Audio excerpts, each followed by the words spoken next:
बिस्मिल्लाहिर्रहमानिर्रहीम। अस्सलामुअलैकुम। अम्मा हर किसी को मेरी उम्र 16 साल ही बताती। हालांकि मैं अब 30 साल की होने लगी थी और मेरी 3 शादियां टूट चुकी थीं। वजह यह थी कि मुझ पर किसी ने काला जादू करवा रखा था, जिसकी वजह से मैं जब भी शादी करती उसी रात मेरा शौहर गायब हो जाता। अम्मा मुझे दूसरे गांव लाकर फिर से जादू का तोड़ करवाती और मेरी शादी कर देती। लेकिन इस बार अम्मा जिस आमिल से तोड़ करवाने गई तो उसने यही शर्त रखी कि पहले अपनी बेटी की मुझसे शादी करवाओ। अम्मा मान गई और जो ही मेरा निकाह हुआ तो आमिल को देखते ही मेरी जान निकल गई, क्योंकि वो तो आज मैं दूसरी बार दुल्हन बनी थी। मेरे चेहरे पर खुशी नाम की कोई चीज नहीं थी, आंखों में परेशानी थी तो दिल में खौफ था। ऐसे में किसी लड़की पर भला क्या रूप आता। मगर मैंने अपने सास के अल्फाज सुने थे। वो कह रही थी कि हमारी अनाया लाखों में एक है। मैं अपनी सास के हम ख्याल नहीं थी, क्योंकि मैं लाखों में नहीं बल्कि करोड़ों में एक थी। और उसकी वजह यह थी कि मुझ पर किसी ने बहुत ही भयानक काला जादू करवा रखा था, जिसकी वजह से मेरे नसीब भी काले हो गए थे। शादी की पहली रात ही मेरा पहला शौहर गायब हो गया था। तब मुझे इल्म नहीं था कि मुझ पर काले जादू का वार चला है। हम तो यही समझ रहे थे कि शायद दुल्हे को कोई और लड़की पसंद है और इसी वजह से वो घर से फरार हो गया है। मैं 1 हफ्ते तक शौहर के बगैर ही ससुराल में रही थी। तब एक दिन अचानक ही मेरा शौहर वापस लौट आया। मैं उनके सामने शिकवा करने गई तो उन्होंने मुझे देखकर चीखना शुरू कर दिया। वो बोले, ये लड़की नहीं है बल्कि डायन है, इसी ने मुझे गायब किया था। मेरी सास ने मेरे शौहर को समझाया, मगर वो चीखता ही रहा। वो तो ये तक कह रहा था कि मैं ना सिर्फ अपने शौहर को खा जाऊंगी बल्कि मैं तो उसके घर वालों को भी नहीं छोड़ूंगी। मेरे शौहर की बातें सुनकर मेरे ससुराल वाले सच में मुझसे खौफ हो चुके थे। इसीलिए मेरे शौहर ने मुझे तलाक देकर घर से निकाल दिया। मैं मैके लौट तो आई, मगर मैंने अपनी तलाक का गम दिल से लगा लिया था। अम्मी मुझे दम करवाने के लिए पीर साहब के पास लेकर गईं। तब उन्होंने बताया कि मुझ पर तो काला जादू चला है और इसी सबब मेरी शादी खराब हो गई है। पीर साहब ने उस जादू का तोड़ कर दिया था, इसीलिए अब मैं कदरे बेहतर महसूस करती थी। हम यूं तो शहर में ही रहते थे, मगर मेरे ननियाली रिश्तेदार गांव में ही रहते थे। इस बार अम्मी ने मेरा घर बसाने के लिए गांव का लड़का चुना था। अम्मी कहती थी कि एक बार शादी हो जाए फिर हम लड़के को शहर में ले आएंगे। मैंने भी रजामंदी दे दी और यूं मैं गांव के एक बहुत ही अच्छे घर में ब्याही गई थी। लड़का गांव के वडेरे का इकलौता वारिस था। शहर से पढ़कर आया था और काफी रखरखाव वाला था। लोग कहते हैं कि निकाह के पेपर्स पर साइन करते ही शौहर से मोहब्बत हो जाती है। मेरे साथ भी कुछ ऐसा ही हुआ था। मुझे गांव का वडेरा इस्माइल बहुत पसंद आया था। निकाह के वक्त जब उसने मेरी तरफ मुस्कुराकर देखा था तो मेरे सारे दुख दर्द दूर हो गए थे। मैं दिलो जान से इस शादी के लिए रजामंद हो चुकी थी। मुझे मेरे शौहर के कमरे में ले जाया गया था। मैं कुरानी आयात का विर्द करती रही और खुद पर पढ़ पढ़कर फूंकती रही। वक्त गुजरता जा रहा था मगर मेरा शौहर कमरे में ही नहीं आ रहा था। अब मुझे फिक्र होने लगी थी। मेरा दिल घबराने लगा था। कुछ समझ ही नहीं आ रहा था कि मैं क्या करूं और क्या ना करूं। रात यूं ही कतरा कतरा पिघलती रही। दूर मस्जिद में जब फजर की अजान गूंजी तो मेरा दिल खौफ से लरसने लगा था। मैं भागती हुई कमरे से निकली थी। मैं अपनी सास के कमरे का दरवाजा पीटने लगी। वो खौफजदा सी बाहर निकली थी। मुझे यूं देखकर घबरा गई और बोली, क्या बात है अनैया, इतनी घबराई हुई क्यों हो? मैं सारों कतार रोती जा रही थी, यहां तक कि मेरी हिचकी बन गई थी। मेरी सास मुझे कमरे में ले गई, पानी पिलाया, मेरा माथा चूमा और फिर रोने की वजह पूछी तो मैं बोली, अम्मी जी, इस्माइल रात भर घर नहीं आए, खुदा खैर करे, न जाने कहाँ रह गए हैं वो। मेरी बात सुनकर मेरी सास हंस दी। वो बोली, पगली, इतनी सी बात पर भला कोई यूं भी रोता है? तुम तो जानती हो कि हमारी वडीरादारी है। इस्माइल अक्सर यूं ही रात भर घर से गायब रहता है। आज भी दोस्तों में रुक गया होगा, मगर वो मेरी बेटी को यूं सजा सवरा छोड़कर गया। वो जब आएगा ना तो मैं उसके कान खींचूंगी। और हाँ, मैं तुम्हें इसीलिए ब्याह कर लाई हूं। अब तुमने ही संभालना है उसे, तुमने ही उसे इंसान बनाना है। चलो उठो, अपने कमरे में जाकर आराम करो। सुबह पूरे गांव की औरतें तुम्हें देखने आएंगी तो आराम करने का वक्त नहीं मिलेगा। मैं उठकर कमरे में आ गई और यही दुआ करती रही कि मेरी सास का कहा सच साबित हो जाए, मेरा शौहर सुबह तक घर वापस आ जाए। यूं ही दुआ करती करती मैं सो गई। दिन चढ़े मुझे मुलाजमा जगाने आई थी। उसने हाथ में इंडियन कामदार सूट पकड़ा हुआ था। वो बोली, अनाया बीबी, ये लिबास पहनकर तैयार हो जाएं, गांव की औरतें आपको देखने आई हैं। मैं उठकर बैठ गई और बोली, इस्माइल घर आ गए? मेरी बात सुनकर वो मुलाजमा खिलखिलाकर हंस दी और बोली, बीबी जी, ये शहर नहीं गांव है। यहाँ अपने मुंह से अपने शौहर का नाम लेना मायूब समझा जाता है। और इतना कहकर बाहर निकल गई। मैं उठकर नहाई, हल्का फुल्का सा मेकअप करके बाहर आ गई। हमारे सहन में औरतों का हुजूम लगा हुआ था। मैं अपनी सास के पास जाकर बैठ गई।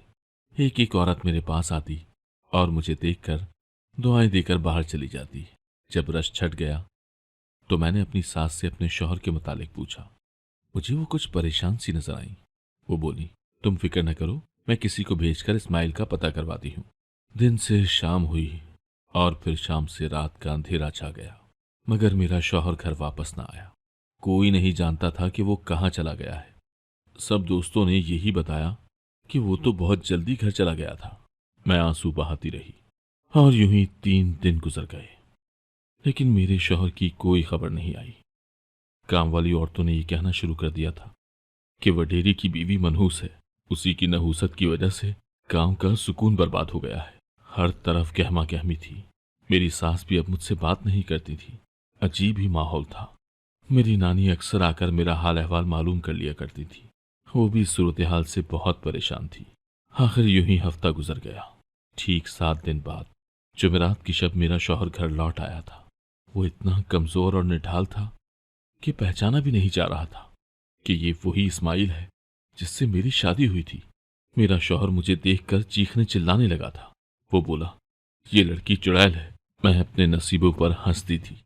पहले शौहर ने डाइन कहकर तलाक दे दी थी, तो इस शौहर ने मुझे चुड़ैल बना दिया था।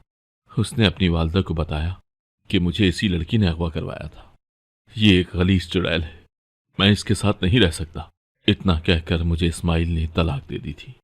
मैं तलाक का गम बर्दाश्त न कर सकी और चकराकर जमीन पर गिर गई। जब मेरी आंख खुली तो मैं अस्पताल में थी और मेरे सिरहाने मेरी अम्मी खड़ी थी, जो कि फूट फूट कर रो रही थी। मैं भी उठ बैठी और अम्मी के गले लगकर रोने लगी। मुझ पर बड़ी मुसीबत टूटी थी। पहली शादी के वक्त तो मेरी इतनी उम्र नहीं थी। तब तो मैं फकत 16 साल की ही थी। इसीलिए मुझे अपने शौहर से किसी किस्म की कोई मोहब्बत नहीं थी। वो गम मैंने जल्दी सह लिया था। मगर अब मेरी उम्र 24 बरस हो चुकी थी। अब मैं समझदार थी। मैंने दुनिया परखी थी और मुझे अपने शौहर से मोहब्बत हो गई थी। मैं हर लम्हा उसको याद करके रोती रहती थी। अम्मी ने दोबारा पीर साहब से राब्ता किया। इस बार भी उन्होंने यही जवाब दिया कि बच्ची पर काले जादू का खतरनाक वार चला है। अम्मी ने पीर साहब के पांव पकड़ लिए और बोली कि मेरी बच्ची का तोड़ कर दें। उन्होंने तोड़ के लिए मुझे 4 जुमेरातें अपने आस्थाने पर बुलाया था। जब से ये तोड़ शुरू हुआ था, मेरी हालत बिगड़ती जा रही थी। मुझे हर लम्हा डर लगता था। मेरे कानों में तरह तरह की आवाजें गूंजा करती थी। कभी मेरे कपड़ों पर खून के छींटे होते थे, तो कभी बुरे बुरे ख्वाब आया करते थे। इस दौरान मैं अल्लाह पाक के बहुत करीब हो गई थी। हर वक्त कुरानी आयात की तिलावत करती रहती। यूं लगने लगा था जैसे सब कुछ ठीक हो जाएगा। आहिस्ता आहिस्ता मुझसे ये जादू खत्म हो गया था। जिंदगी में सुकून आने लगा था। मैं बहुत खुश थी। अब मेरी अम्मी मेरी तीसरी शादी करने के सपने सजाकर बैठी थी, मगर मैंने साफ इनकार कर दिया था। मैं बोली, मैं फिर से उस सारी अजियत से नहीं गुजरना चाहती। अम्मी मेरी मिन्नतें करती रहती, मगर मैं उनकी एक भी न सुनती। अम्मी ने रो रो कर दुआइयां दी कि जब मैं मर जाऊंगी तो तुम्हारा ख्याल कौन रखेगा, कौन तुम्हें सहारा देगा। मैं तुम्हें तन तनहा छोड़कर सुकून से मर भी तो नहीं सकती। अम्मी की इन बातों से तंग आकर मैंने तीसरी शादी की हामी भर ली थी, लेकिन मैंने उनसे कुछ वक्त मांगा था। अगर कोई नहीं जानता था कि ये वक्त कई सालों पर मुहित होगा। मैं 6 साल के बाद शादी के लिए रजामंद हुई थी। अब तो मेरी उम्र 30 बरस हो चुकी थी, मगर अम्मी ने ये झूठ बोलकर मेरा रिश्ता करवाया था कि मैं अभी 16 साल की ही हूं। अम्मी ने दूर दराज गांव में मेरे लिए रिश्ता ढूंढा था जहां मेरी नहुसत के चर्चे न पहुंचे हों। मैंने अम्मी से कह दिया था कि इस बार शादी से पहले ही मुझे पीर साहब के पास ले चलें। मैं तोड़ करवाए बिना शादी नहीं करूंगी। अम्मी भी रजामंद हो गई थी। हम पीर साहब के आस्थाने पर भी कई बरस के बाद जा रहे थे। वहां जाकर मालूम हुआ कि पीर साहब तो उम्रा करने के लिए गए हुए हैं। अब हम माँ बेटी परेशान तो जरूर हुई थी, मगर अम्मी ने मुझे दूसरे किसी आमिल के पास ले जाने का सोचा। उस आमिल की धूम भी दूर दूर तक फैली हुई थी। हम उनके पास गए तो वो बड़े जलाली किस्म के आमिल थे। उनकी आंखों में बड़ा रोब था। आमिल ने सारी बात सुनी तो उसने वही बात दोहराई जो पीर साहब किया करते थे। आमिल बोला, इस लड़की पर बहुत सख्त काला जादू हुआ है। ये 20 बार भी ब्याही गई तो 20 बार तलाक हो जाएगी। इस काले जादू का वार पलट पलट कर आएगा। अगर आप लोग चाहते हैं कि इस जादू का तोड़ हो जाए तो इसकी शादी मुझसे कर दें। जब ये लड़की मेरे निकाह में आ जाएगी तो फिर हर तरह के खतरे से दूर हो जाएगी। मैं 21 रातें इस पर हिसार बांधकर पढ़ाई करूंगा तो काले जादू का मुकम्मल तोड़ हो जाएगा। उसके बाद आपकी और आपकी बेटी की मर्जी। चाहे तो मुझसे तलाक लेकर दूसरी शादी कर लें, नहीं तो मेरे निकाह में ही रह लें। मैं और अम्मी एक दूसरे का मुंह तकती रह गई थी। हमने आमिल से सोचने के लिए कुछ वक्त मांगा था। हम दोनों घर आ गई थी। समझ ही नहीं आता था कि ये ऊंट किस करवट बैठेगा। आगे कुआं था तो पीछे खाई थी। मैं परेशान हाल सी बैठी थी जब मेरी अम्मी मेरे पास आकर बैठ गई और बोली, अनाया, तुम तो जानती हो ना कि हम गिद्धों के माशरे में रहते हैं। मैं मर गई तो मेरी कब्र की मिट्टी खुश्क होने से पहले ही गिद्ध तुम्हारी बोटियां नोच खाएंगे। अगर आमिल तुमसे शादी करना चाहता है तो इसमें कोई हर्ज नहीं है। वो तुम्हें अपना नाम देगा, अपनी इज्जत देगा। अमल का तोड़ ना भी हुआ तब भी तुम्हारे पास रहने के लिए छत तो होगी ना।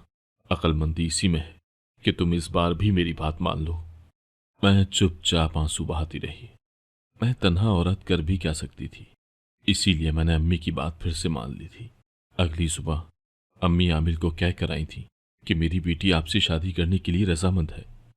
वो तो जैसे इसी इंतजार में बैठा था कि मैं कब हाँ कहती हूँ। वो उसी शाम मौलवी साहब को ले आया और मुझसे निकाह करके मुझे अपने घर ले गया।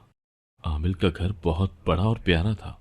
मैं उसके पुरतायुश कमरे में बैठी ये दुआ कर रही थी कि काश इस आमिल पर भी काले जादू का वार चल जाए और ये मुझे तलाक दे दे, क्योंकि मैं आमिल से शादी नहीं करना चाहती थी।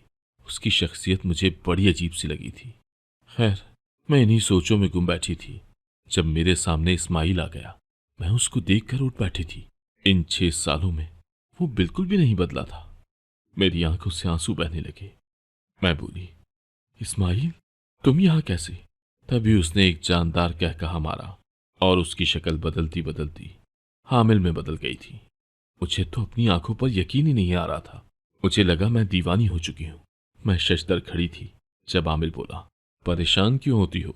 आओ बैठो, मैं तुम्हें समझाता हूं कि अभी तुम्हारे साथ क्या हुआ है। आमिल ने कहना शुरू किया। वो बोला, अनाया, काला जादू बहुत ही बुरी चीज है। ये लोगों की जिंदगियां तबाह कर देता है। यहां तक कि लोग इस जादू के हाथों मौत के मुंह में चले जाते हैं। हमारे दीन इस्लाम में इस जादू की ममानियत की गई है, लेकिन फिर भी लोग इस चीज से बाज नहीं आते। लोगों को तबाह करने का जुनून उन्हें किसी तौर भी जीने नहीं देता। वो इस हद तक चले जाते हैं कि अपनी आखिरत भी भूल जाते हैं। अनाया, तुम जानती हो ना, अल्लाह पाक ने इस दुनिया की जिंदगी को धोखे के साथ तशबीह दी है। ये जिंदगी तो खेल तमाशे के सिवा कुछ भी नहीं है। आज है, कल नहीं। फिर लोग ऐसा क्यों करते हैं कि खेल तमाशे के लिए अपनी दायमी जिंदगी तबाह कर लेते हैं? वो इसलिए क्योंकि उन्होंने किसी से इंतकाम लेना होता है। आमिल ने अपने सर से पगड़ी उतार दी और चेहरे पर लगी नकली दाढ़ी भी उतार दी। तब मैं उसको पहचान गई थी।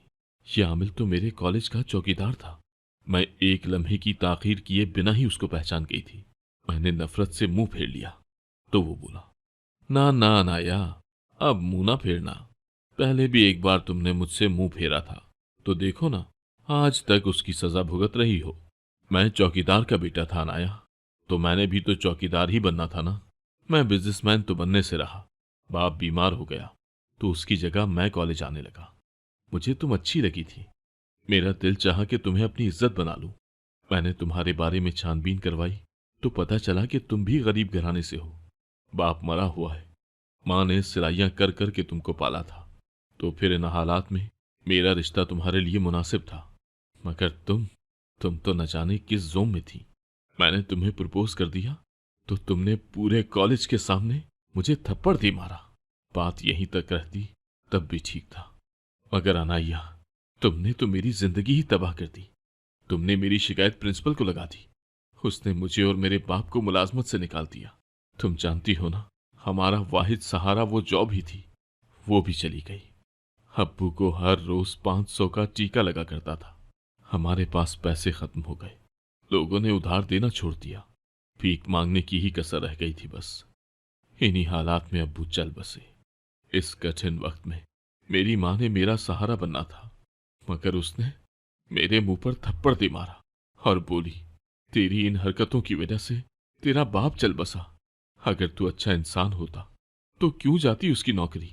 अनाया, तुमने तो मुझे तबाह कर दिया था, फिर मैं तुम्हें चैन से कैसे रहने दे सकता था भला। बाप की मैयत उठ जाने के बाद मैंने अपना घर छोड़ दिया। मैंने हर तरह से तुम्हें तबाह करने की कोशिश की, मगर नाकाम रहा। फिर एक दिन मैं फुटपाथ पर सो रहा था, तब मेरी नजर दीवार पर लगे एक इश्तिहार पर पड़ी। उस पर लिखा हुआ था, काले जादू की आमिल। मैं उसके पास पहुंच गया और उससे ये भयानक इल्म सीखने लगा। मैंने सबसे पहले काला जादू तुम ही पर करवाया था। उस आमिल बाजी ने मुझे बताया था कि तुम्हारी शादी होने वाली है, और फिर उसने ही अपने जादू से तुम्हारे पहले शौहर को गायब किया था। तुम्हारी दूसरी शादी के वक्त तक मैं खुद इतना माहिर हो चुका था कि मैंने खुद तुम्हारे शौहर को गायब कर दिया था। ये सब आंख का धोखा था। आज जब मैं तुम्हारे सामने आने लगा तो मैंने ये जादू किया था कि तुम्हें इस दुनिया में सबसे ज्यादा जिससे मोहब्बत है, मैं उसी के रूप में तुम्हारे सामने आ जाऊं। और पता है क्या, तुमने मुझे अपने दूसरे शौहर के रूप में देखा, यानी 6 साल बाद भी तुम्हारे दिल में तुम्हारे दूसरे शौहर की मोहब्बत मौजूद है। तुमने मुझसे मेरा बाप छीना था ना, अब तुम देखना मैं कैसे इस्माइल की जिंदगी तबाह करता हूं। अनाया, तुम मेरी हो चुकी हो, अब तुम कयामत तक मुझसे बच नहीं पाओगी। तुम जब मुझसे सैकड़ों मील दूर थी तब भी तो मैंने तुम्हें तबाह किया था ना। अब तो तुम मेरी मुट्ठी में हो। अब सोचो तुम मुझसे किस तरह बच पाओगी। इतना कहकर वो कमरे से बाहर निकल गया था, जबकि मुझ पर शदीद किस्म की कपकपी तारी हो चुकी थी। वो सच्चा था, उसने मुझे बर्बाद कर देना था, ये मैं जानती थी। उसने तो मुझे पहले भी कभी सुकून का सांस लेने नहीं दिया। मैंने पीर साहब की बताई हुई आयत का विर्द शुरू कर दिया था। मैं जानती थी कि मैं गहरे सियाह कुएं में गिर चुकी हूं, अब मुझे कोई नहीं बचा पाएगा। मैं तबाह बर्बाद हो चुकी हूं। मैं रोती जा रही थी। इतने में फजर की अजान गूंजी तो लगा जैसे अल्लाह मेरे बहुत नजदीक हो, मेरी शहरक से भी ज्यादा करीब।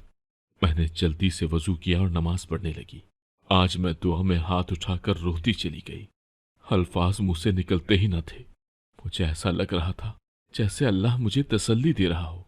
वो कह रहा हो, ऐ मेरे बंदे, तू मुझसे गाफिल हो गया तो क्या हुआ, मैं तुझसे गाफिल नहीं। हम दोनों के दरमियान बहुत दूरी आ चुकी है, तो फिर क्या हुआ। एक बार सच्चे दिल से अपने गुनाहों की माफी मांगकर मेरी तरफ चल पड़। मैं तेरा हाथ न थाम लूं तो कहना, मैं तो गफूर हूं। मैंने अपनी जिंदगी के तमाम अमाल की माफी मांगी और अल्लाह से मदद मांगी। अल्लाह की मदद तो हमेशा ही हमारी दुआ की मुंतजिर होती है। मैं दुआ करके बाहर निकली तो दरवाजे पर किसी फकीर की सदा आई, जो अल्लाह के नाम पर कुछ मांग रहा था। मैं अपनी जिंदगी के उस मकाम पर थी कि अगर कोई मुझसे अल्लाह के नाम पर जान भी मांगता, मैं तब भी गुरेज न करती। मैंने 100 रुपए का नोट पकड़ा और गेट खोल दिया। जो ही सामने नजर पड़ी तो यूं लगा जैसे अल्लाह ने अपनी मदद भेज दी हो। मेरे सामने पीर साहब खड़े थे, जिनसे मैंने हमेशा काले जादू का तोड़ करवाया था। वो मुझे देखकर मुस्कुरा दिए और बोले, मुझे अल्लाह ने भेजा है, चल मेरे साथ। मैंने कुछ भी कहे बिना आयतुल कुर्सी का व्रत शुरू कर दिया और उनके पीछे चल दी। हम दोनों पीर साहब के घर पहुंच चुके थे। उन्होंने मेरे गिर्द हिसार बांध दिया था और चिल्ला काटने लगे थे। ये चिल्ला अमान को हमारे दरवाजे पर खींच लाया था। अमान और पीर साहब आमने सामने आ चुके थे। मुकाबला बहुत ही सख्त था, मगर आखिर में पीर साहब का नूरी इल्म जीत गया था। पीर साहब ने अमान की सारी शैतानी ताकतें उससे छीन ली थी। मैंने तलाक का मुतालबा कर दिया तो वो भी पीर साहब ने मुझे दिलवा दी थी। उसके बाद उन्होंने अमान से वादा लिया कि अब वो शैतानी इल्म को छोड़कर नूरानी इल्म सीखेगा। अमान ने शिकस्त खाई थी, उसकी ताकतें सलब हो चुकी थी, इसीलिए उसने पीर साहब की बात मान ली थी। मैं अपनी वालिदा के पास घर वापस चली गई थी। मैंने उनको ये सारा माजरा सुनाया तो वो रो रो कर अल्लाह का शुक्र अदा करती रही थी। कुछ ही दिन गुजरे थे कि हमारे घर के दरवाजे पर दस्तक हुई।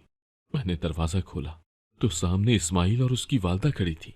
इस्माइल ने हाथ जोड़कर मुझसे माफी मांगी थी। इस्माइल की वालदा ने बताया कि इन 6 सालों में वो मुझे एक दिन भी नहीं भूला था। वो अपने रवैये पर शर्मिंदा है, इसीलिए मुझे अपनाने आया था। मैंने भी शादी के लिए हाँ कहती। आखिर मैं हाँ क्यों ना कहती। मुझे भी इस्माइल से मोहब्बत थी। मुझसे जो गुनाह जवानी में हुआ था उसका कुफ्फारा अदा करने के लिए मैंने अमान की वालदा को ढूंढ निकाला था और फिर मैंने माँ और बेटे की सुलह करवा दी थी। यूं मुझे उम्मीद थी कि शायद अल्लाह पाक मुझसे राजी हो जाए। अगर आपको आज की कहानी पसंद आई है तो वीडियो को जरूर लाइक कीजिएगा और अपने दोस्तों के साथ भी शेयर कीजिएगा। और हाँ, अगर आपने अभी तक हमारा चैनल सब्सक्राइब नहीं किया तो जरूर सब्सक्राइब करें। मिलते हैं कल एक नई और दिलचस्प कहानी के साथ। अल्लाह हाफिज।